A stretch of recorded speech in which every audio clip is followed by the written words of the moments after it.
submitting to females. It is your mane that determines your weight. And if you don't have that mane, that boy has no respect.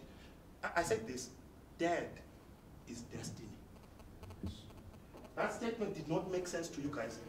Whether he was there or not, even if he was a sperm donor, dad is destiny. Yes. And can I tell you now, whether you know your father or you don't, every single day of your life he speaks to you. And what you don't confront, you cannot conquer. Industrialization messed us up. Because it gave women the right to be like you and challenge you. Today, you've got an educated woman with a masculine spirit, married to an educated man with a feminine spirit. And there's chaos in the home. There's nothing as terrible as a son growing up looking and observing a weak man to a strong mother. And that's what's happening. 1 in 6 kids in Joburg are raised by single mothers. Because it's either the lions are dead or they are drunk or they don't know themselves. Yeah. My issue is not to male bash men. No, I don't do that. I don't men bash men. What has broken the man out of his function? What has taken him out of his position? Because the global economic status has seen the most loyal are female. Yeah. Your white boss is more safe with your wife working for her than with you. Because by nature, women are loyal, not you. You can even challenge him. I've seen men leave work and say, no woman talks to me like that, because you are in the workplace, but it wants to strip you and make you a pussy boy. Or let me say, a pussy cat. You know why our society is struggling? It's because we've got lions that have been conditioned to think like pussy cats. And the only way for a lion conditioned to purr and meow like a pussycat is for another lion to roar. And we don't have lions that roar, because they cut off their manes before they do it.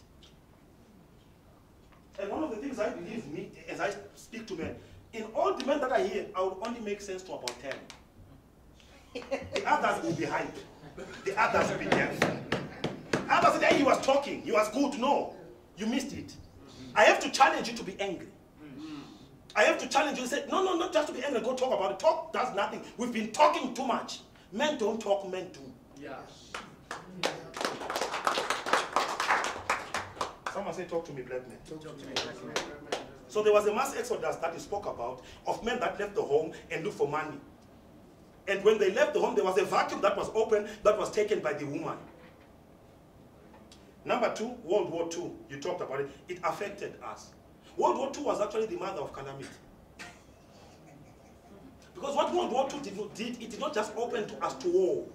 It created trauma that did not allow us to fit in society. We had badges, but we perforated minds. Yeah. We did not know how to be intimate. We had war barbaric tendencies. What does a man do when he's in war, when he's horny and he's high? Yeah. And his testosterone is raging high. He will sodomize another man. Yeah. So what they'll do when they get into a community, before those soldiers break those, they'll make them bushwives. Because to endorse. Then there's one that is very critical, that is really killing South Africa and the world. It is the 1960 gender revolution. Where now Rosa defend. I mean, now we've got what we call unisex toilet.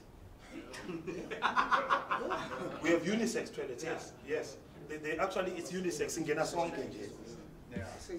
You pay attention. Pay attention. We have unisex toilets because of the gender revolution.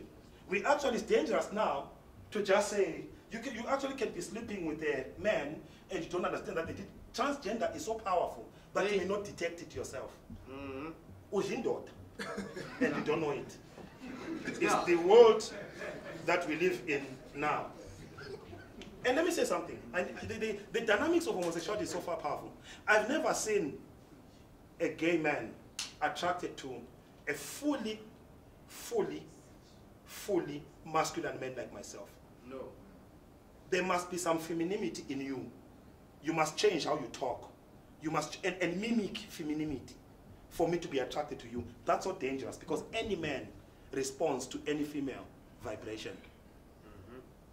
Or the ones about, I mean, it's not instant. Be very careful now.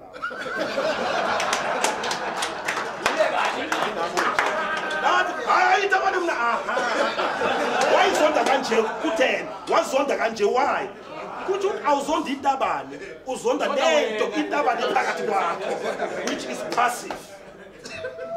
I'm telling you, watch them. They're very vocal. Hey, no, why do you have to protest to hate them? It's not, if it's not your business, you find people protesting against gay people. Why? There's a little gay person in you that you want to deal with.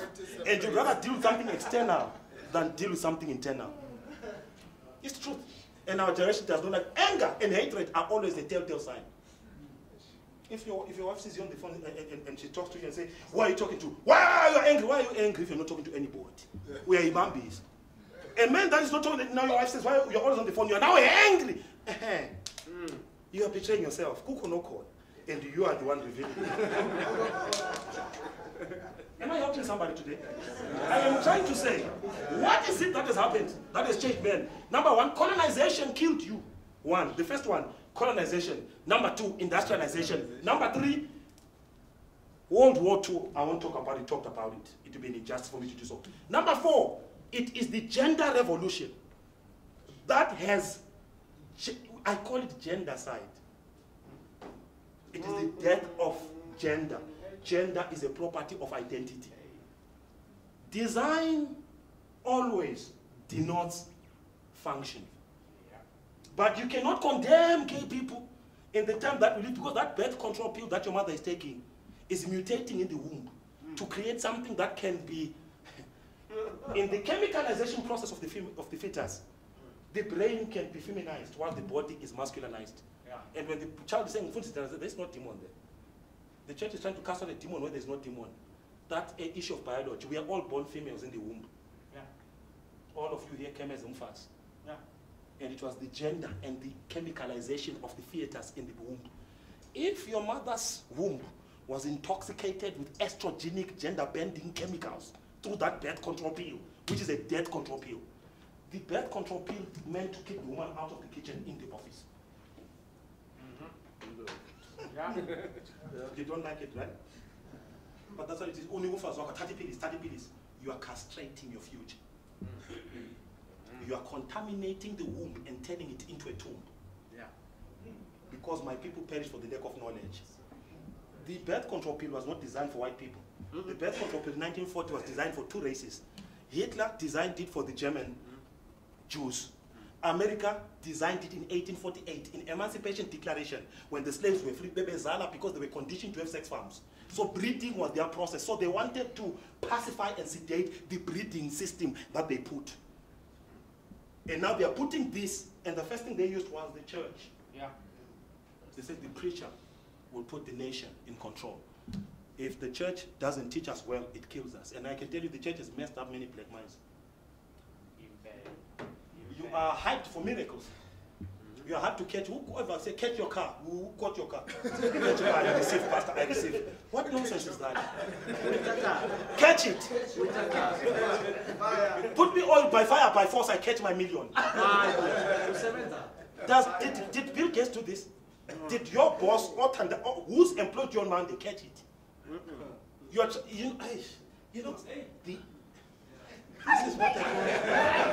This is what I call classic lunacy. The church suffers from classic lunacy. While others are working, you are doing miracles. You are catching miracles. I'm sorry. That's nonsense. True. What you don't work for cannot work for you. This is the truth.